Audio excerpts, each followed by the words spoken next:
Hello, everyone, and welcome to Squibbler's weekly Wednesday webinar. Today, we're going to talk about finding your writer's voice. This is to help you discover and develop your personal style. So in this webinar, you're going to learn what voice is in writing. We'll talk about the three types of voice. We'll talk about how to define and develop your voice. And we'll also take a quick look at how to use Squibbler's Smart Writer to help develop your voice. So what is voice when we talk about this? It is an author's perspective and their attitude towards their subject. Voice is conveyed in a lot of different ways with a lot of different literary elements. Amy Tan, who wrote The Joy Luck Club, says that your voice is everything that has happened up to you to the point that you're about to write. It's the way that you think. Salman Rushdie argues that we can read a good author's voice in everything they write.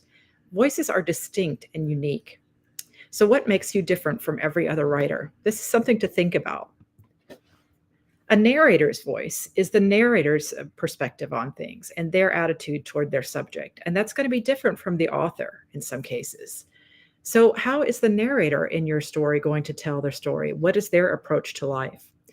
The narrator is where readers get the story or information from. So the narrator's voice is going to directly impact how we experience a story. So what makes your narrator worth listening to? And the third type of voice is character voice. Just as humans have individual thoughts and ways of seeing the world, your characters also need to have individual voices and ways of seeing the world. So you might think about something like the Grinch and how the Grinch stole Christmas. If he's telling you what his feelings are about Christmas, that's going to be a very different perspective and voice from how the Who's down in Whoville see Christmas. You can also have several characters describe the same event in different ways. So think about the red wedding scene from Game of Thrones. How would the Starks write that story versus the Lannisters? So some ways that you can develop voice is in your choice of narrative perspective. With first person, you have I, me, mine, myself, and so forth. First person is used for interiority, this idea of the self being expressed specifically. It's often used in memoirs, and it's used for inner thoughts. We can have unreliable and reliable narrators with first person as well. We may be able to trust what they're telling us, or we may be having to question what they tell us. First person can also have a positive or negative tone to this point of view. So some examples of unreliable narrators are The Catcher in the Rye, Holden Caulfield in that. The girl on the train, she's an alcoholic and we can't trust her memory to tell story correctly. And Bret Ellis's American Psycho. Some examples of reliable narrators would be Nick Carraway from The Great Gatsby. We can trust what he's telling us. And something in film like Forrest Gump, where you have an innocent and somewhat naive narrator. Another point of view that you can use is second person, you, yourself, and yours. This directly addresses your reader. It's not very often used in fiction, but it is used in things like self-help, instructional and motivational books. There are some examples in fiction. Parts of Fight Club are in second person. Romeo and/or Juliet by Ryan North uses second person. It's sort of a choose your own adventure style. So it is used, but not as frequently as first and third person. So third person is he, she, they, hers, etc. It creates a space between the author and the reader. You don't have this close, as if someone's speaking to you the way that you had with first person. And then there are also limited and omniscient forms of third person. With limited third person, we get the perspective and feelings of one character at a time. So an example would be from Madeleine L'Engle's The Wrinkle in Time. So, and this quote is from her book. In her attic bedroom, Margaret Murray, wrapped in an old patchwork quilt, sat on the foot of her bed and watched the trees tossing in the frenzied lashing of wind. We only get this one character's perspective at the time. You can also use omniscient, and this is where we get the perspective and feelings of all characters. And you will frequently see this with writers like Jane Austen, who will let you know what each character is thinking or feeling. Then there are also examples of unreliable narrators in third person.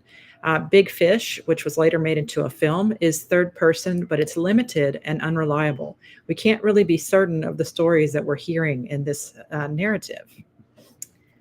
There are some other elements that develop voice. They work in concert with it. Some of that can be pacing, how you decide the speed at which you're going to tell your story. Whether or not you use adverbs, or a lot of them or few, can also be a distinctive way of your voice, creating your voice. Some writers hate them. Stephen King notably says that he does not like adverbs. If you use a lot of adjectives, this can be distinctive, as you'll see with someone like Charles Dickens, who was very fond of adjectives. Syntax, the way that you structure your sentences, is also important. And some writers like to play with experimental forms in this. Cormac McCarthy, in his book The Road, makes me think of this because he abandons normal syntax and grammar that we're used to seeing. Things like tone are important. What is the tone that you're expressing in your works? And do you have a tone that you've developed over time, over several works that you've written? The moods that writers set are also important to developing voice. So this is something that you can play with as well. Settings can be important. There are writers who are regional and they write about one specific area only, and they're known for this. So a lot of detective fiction is like this as well. And another thing that can develop your voice is the vocabulary and diction that you decide to use. Are you using upper level vocabulary? Are you writing more plain vocabulary, and so forth? So I wanted to give you some samples of different types of voice that are, famous in literature. And one of those is Ernest Hemingway. He's known for these really brief staccato sentences that kind of just barrel over the reader. So this is from his The Big Two-Hearted River. He says, "The branches were high above, some interlocked to make a solid shadow on the brown forest floor. Around the grove of the trees was a bare space. It was brown and soft underfoot as Nick walked on it. This was the overlapping of the pine needle floor, extending out beyond the width of the high branches. The trees had grown tall and the branches moved high, leaving in the sun this bare space they once covered with shadow." So you'll see it's a series of declarative sentences that are fairly simple. I'm not going to read this whole thing, don't panic, but when you compare that with someone like Charles Dickens' description of a Christmas tree, you can see a completely different style. And Dickens is a man who really likes adjectives and lists. So just looking at this, he's describing a Christmas tree, and he's talking about a merry group of children assembled around the tree. And the tree was planted in the middle of a great round table, towered high above their heads. It was brilliantly lighted by a multitude of little tapers, and everywhere sparkled and glittered with bright objects. There were rosy-cheeked dolls hiding behind the green leaves. There were real watches with movable hands. There were French-polished tables, chairs, bedspreads, and on and on and on. He just has this huge, long list. And then when you stop to think that this is just a description of the tree and what's around it, that's pretty astonishing that he can come up with this much detail. So I do have some advice from professional writers about developing your voice. This one is from Annie Lamott, the author of Bird by Bird, which is a really helpful writing book if you're looking for something to read. She says, how do you find your voice? Well, it's back to the eraser and the delete button. You find out what isn't you, and you get closer and closer to what is. So it seems like she's talking about you are going to write and revise and write and revise again to start developing your voice. Stephen King, in his On Writing and Danse Macabre, says that one of the really bad things you can do to your writing is dress up the vocabulary, looking for long words because you're maybe a little bit ashamed of the short ones. It's like dressing up a household pet in evening clothes. The pet is embarrassed, and the person who committed this act of premeditated cuteness should be even more embarrassed. So he's one of those writers that likes to pare down use of adjectives and adverbs and really sort of Hemingway-esque almost, likes to write these more plain sentences. Ray Bradbury and his book, Zen and the Art of Writing. I also recommend this book. It's really helpful. He says he wrote 1,000 words a day every day from the age of 12 on, for years. And then he says Edgar Allan Poe was looking over one shoulder while Wells, Burroughs, and just about every other writer in Astounding and Weird Tales looked over the other. I loved them, and they smothered me. I hadn't learned how to look away and in the process not look at myself, but at what went on beyond my face. So what he's talking about here is that when he was younger, he was heavily influenced by these other great writers. And this can be a problem for those of us who are new to writing. There's a famous study on this called The Anxiety of Influence by Harold Bloom. And it's about this idea that we want to write like people we admire. And that's a way that a lot of writers begin. They do start off writing and emulating writers they love. And through this, hopefully you can do what Ray Bradbury does and shirk off that influence and begin to find and develop your own voice.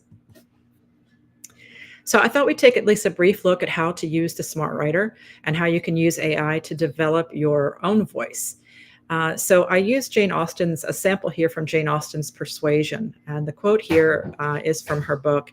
Anne found an unexpected interest here. She felt its application to herself, felt it in a nervous thrill all over her, and at the same moment that her eyes instinctively glanced towards the distant table, Captain Wentworth's pen ceased to move. His head was raised, pausing, listening, and he turned around the next instant to give a look, one quick, conscious look at her. So I went ahead and copied this quote into Scribbler, and I wanted to show you some ways that you can change it by rewriting and developing your own voice. So with this section, I'm going to highlight the passage that we just read.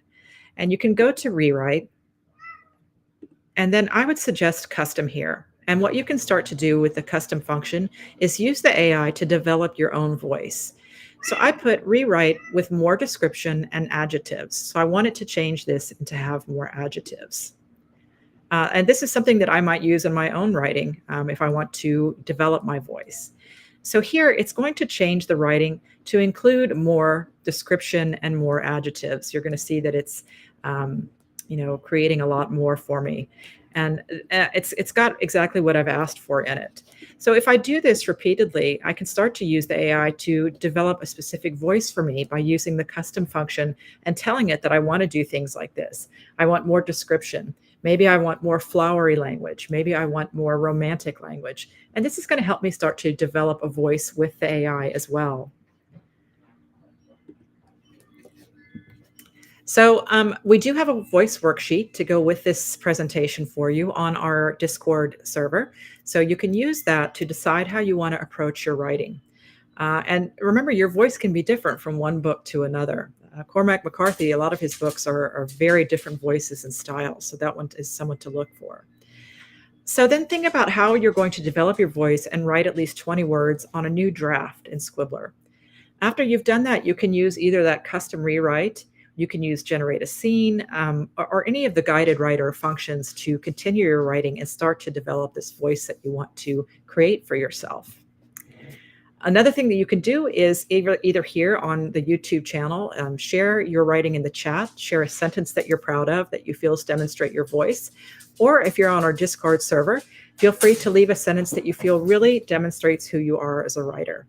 And if you're reading those writing comments, please, writers, I ask that you be kind and helpful in your comments with other writers, because it's very brave to share your work. So in this webinar, we have reviewed what voice is in writing. We've taken a look at the 3 types of voices.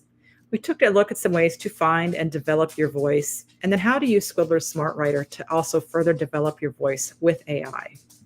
I hope you've enjoyed it. Thank you, as always, for joining us. We love having you here, and we look forward to seeing you next week. Bye, everyone.